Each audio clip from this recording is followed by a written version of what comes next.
What's up, folks? Jay here, coming in loud and clear. That being said, a couple things. One, happy Independence Day, a day late. Didn't put out a video yesterday because I was busy working all day. I worked late, and then by the time I finished work, I went straight up, grabbed my stuff at the house, and hit the road and went up Northern Virginia, and then we biked up into near DC up there and watched the fireworks. Didn't get back till super late, and I was back up super early this morning. So that being said, I'm running on 3 hours of sleep, but I gotta get the videos done. So I'm doing 2 videos today because I want to stick to my video a day plan. Since I didn't get to do yesterday, today is video number 7, but it is day 8, so I'm gonna have another video after this one. That being said, we're gonna be going over trauma kits, okay? So let me preface this by saying I do not have hands-on trauma stuff. I'm not an expert with any of this. This is stuff that I'm learning from other YouTubers who are experts, like, for example, Skinny Medic, who actually does whole classes, trains people, does this professionally. Those are the guys you ought to go to for the how-to stuff. This is just the gear that I understand from them that I should be carrying. And then what I've been doing is learning what I can through the videos and stuff that they put up from people like, for example, I'm gonna just lean on Skinny Medic here because he's my primary go-to. You know, like there's a couple other people I get stuff here and there, but he's the primary go-to.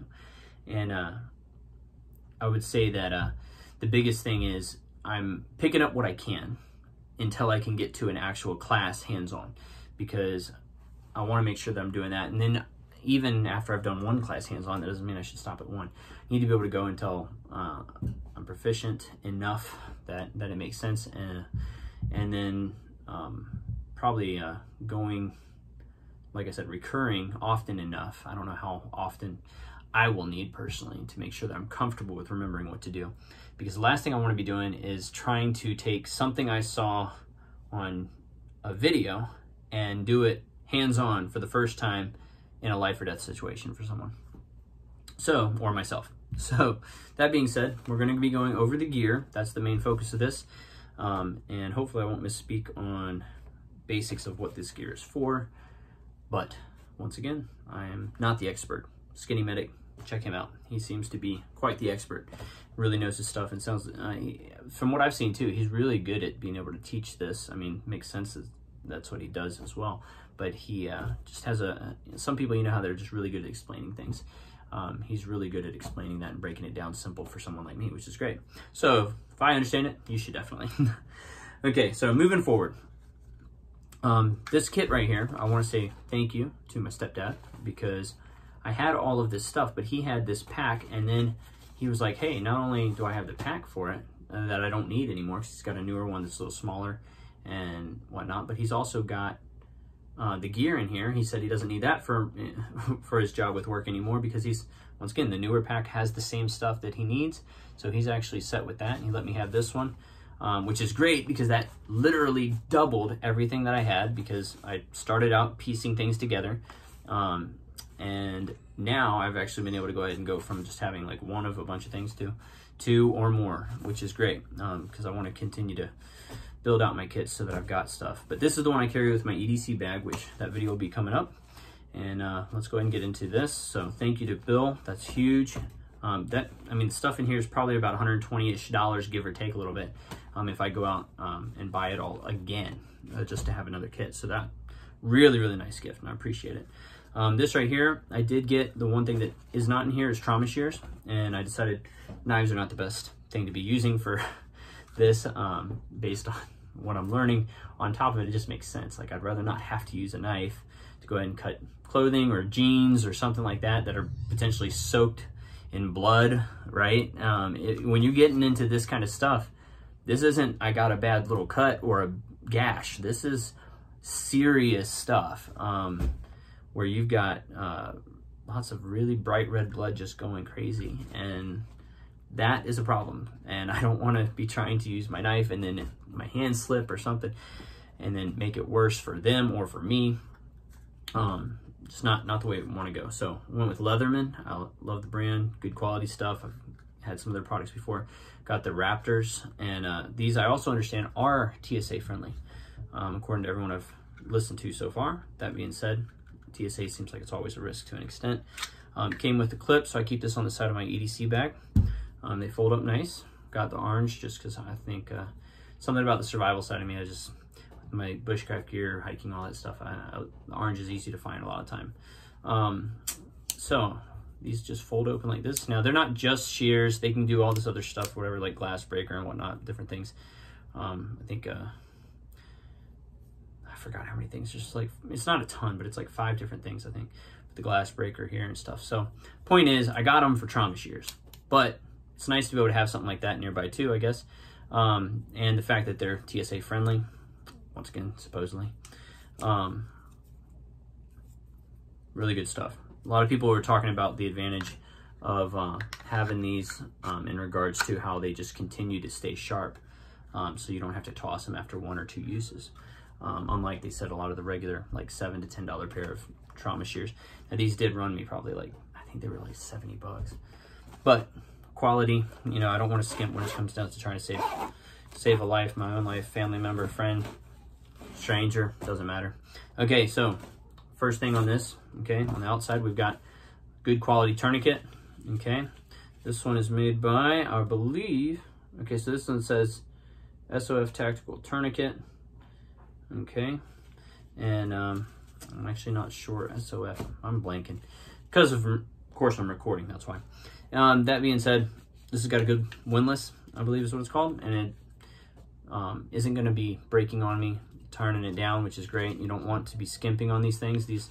A good one, I paid, the other one I got, it's like 30 or 40 bucks at least, and it's got the gray time stamp and everything. It's really good. This one feels a lot like that, so that's good. I'm going to go ahead and open up and see where we're at. Whenever you record and you say do you think about it? I do. Schooling, they're like, when you're speaking, shouldn't be saying or or all that fun stuff.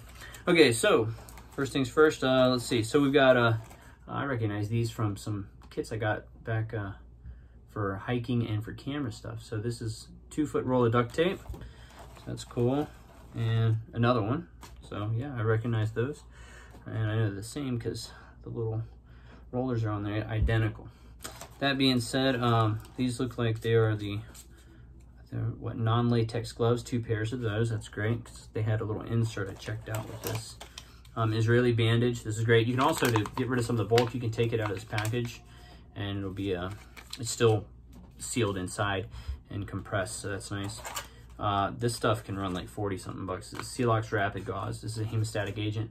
So I didn't have Celox Rapid Gauze yet. I have a couple other different types of hemostatic agents, but this is nice. It's really compact, and I've heard that this is one of the best brands, if not arguably the best on the market currently, or for a while now actually. That being said, that's awesome. North American Rescue compressed gauze, and then we've got some more North American Rescue compressed gauze. That's there. We've got a survival wrap, so people can go into after something like this happens, a lot of blood loss, things like that, you can go ahead and go into hypothermia because of shock. So this right here actually, from what I understand, is one of the biggest lifesaver things after you've gotten everything taken care of there. That will keep you alive, hopefully long enough to be able to get the actual medical attention you need, right? Nasal pharyngeal airway. So we got that here. So that someone's tongue, if it starts to collapse back or whatever, it'll go ahead and, this can allow you to go ahead and make sure they continue to have air and can breathe so they don't suffocate. And then that, yep, it comes with, usually you need some kind of lube with that. So this comes with that, so that's great to be able to put it in. And let's see, a Sharpie. This is good for keeping, you know, like writing down time when you put this on, because it's very important to be able to know what time that you put the tourniquet in place, as well as anything else that we need to write down. So these are Halo seals, the chest seals. So let's say I got shot, or more likely if someone else, if I'm helping do this, I could try to do it, you know. But that being said, that'll come with 2 seals. One's for an entry wound, one's for an exit wound. So exit wound, could be, keep in mind, depending on what someone gets shot with, you could actually get shot in one part of the body. It could come out a completely different spot because of just the way the bullet is meant, depending on the bullet, the way it'll fragment once it's inside and move around. So that being said, you want to be able to, if you've got, you know, let's say for the sake of it, I've got a wound, from what I understand, shot through the chest, goes out. I need to go ahead and have a front entry and exit wound seal, and that'll help to stabilize. I believe it's the lungs, that because there's a pressure difference there, and that the better seals, I believe Halo is like this too. The other one, I've got another brand that's really popular, that's escaping my memory right now, the name of it, but they I believe it's those that are they've got like a vent, at least the other one does. I believe these do too, and it helps to be able to make it a little bit easier on the breathing, I think, through that. So, and then they have their little, like, here's what's in this bag, and that's everything. So, man, fighting these allergies. So all of that being said, that's everything in there. And yeah, I mean, recap, you got your real quick recap. Tourniquet, some bandages. We've got compressed gauze, a couple of those. We've got an Israeli bandage, packing wounds, things like that, as well as Celox rapid gauze. So this is the hemostatic agent, packing wounds. Duct tape, non-latex gloves, because if they have a latex allergy, you obviously don't want to be digging around, like putting pressure on someone, you know, with a lot of blood going on, and then they have a latex allergy on top of it. So you just assume that they do and get non-latex gloves. Sharpie for keeping track of times and stuff. This right here is the nasal pharyngeal airway, which helps with continued breathing, and the lube's very important to have that with it. It's again to be able to actually insert it properly. The one thing I'm surprised to hear how much happens from people dying with hypothermia after something like that, because there was no way to keep their core temperature controlled. And then of course the chest seals, and then trauma shears. These are the Leatherman Raptors, and something to put it all in. This is, once again, I like this. This is really nice and neat, and I can go ahead and have options on how I want to put it onto my bag and whatnot. So it's really good. Cool. So that's it. Check out Skinny Medic. He is the man. Love to meet him one day. Hopefully take one of his classes. And appreciate that all that he and others do to be able to go ahead and share their knowledge from actual experience and what they do, to be able to say, hey, you know, yeah, it's great to have all this, but he's even done videos like, hey, if I don't have any of this, you know, use your shirt, you know, to pack a wound before you just let them bleed out. Like there's things, and then they just have to get treated, you know, like antibiotics. I mean, they're going to get that anyways, right? That being said, he said, like, obviously this is the more ideal situation, but he goes through all these different things you can do with stuff, and it's great. And I appreciate that. I'm grateful to be able to have this kind of gear, and also to have more of it now and carry it in my EDC bag. So hopefully the hands-on training, I think, is the most important part that I'm missing out and needing to get done as soon as possible. It's great to have the gear, but if you don't have the knowledge and then don't have the ability to go ahead and actually put that knowledge into practice, head knowledge is only head knowledge at the end of the day. It gives me a chance to put it into practice, but I really need to be able to go ahead and actually practice it hands-on, so that I have a much, much better chance of successfully helping someone should I ever, God forbid, have to use any of this stuff. So I think that's it for this video. I'm gonna have another one coming in, like I said, and that's it. Yeah, we're gonna wrap it up. Yeah. One take vids. Oh, that was the other thing I was gonna say. So I actually I did one take on this, and then I decided I wanted to be in front of the camera because I'm doing too much with just my hands, and all you guys were seeing was my hands running around with all the product and stuff, and I was like, I need to actually go ahead and get in front of it. So I did it again with that, and I was like, okay, that's more like it. So have a good night.